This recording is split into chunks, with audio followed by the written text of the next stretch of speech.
后来，乡亲啊，回头来看中国的军事演习，嘛扰乱到台湾的空中交通。交通部的统计，国内外总共有941架航班，超过10万人受到影响。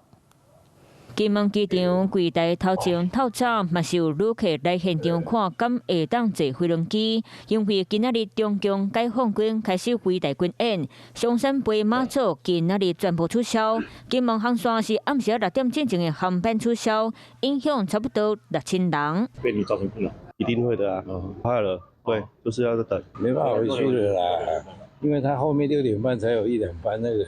没办法补位也上不去，因为我已经饭店延了。面对强军扰乱台湾，旅客真无奈。除了国内线，国际航班嘛受到影响。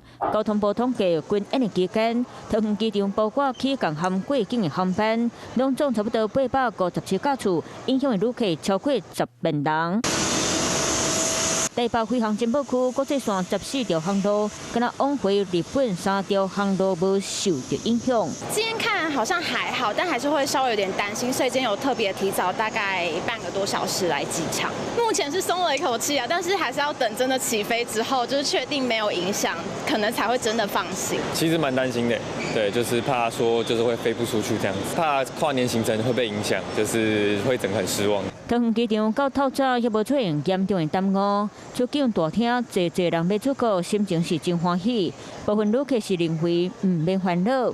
我都没有担心了。对这件代志，桃园机场飞行部分的航路航空器受到限制，航管单位已经采取严限措施，确保飞行的安全。国际航线可能出现延误，机场公司已经启动航务整备含机坪调队应变机制。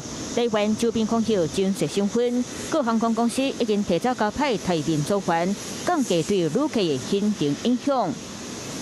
Hello， 大家好，我是林依文。想要抢先掌握最及时的新闻资讯吗？赶快订阅、按赞、开启小铃铛，锁定华视新闻的 YouTube 频道。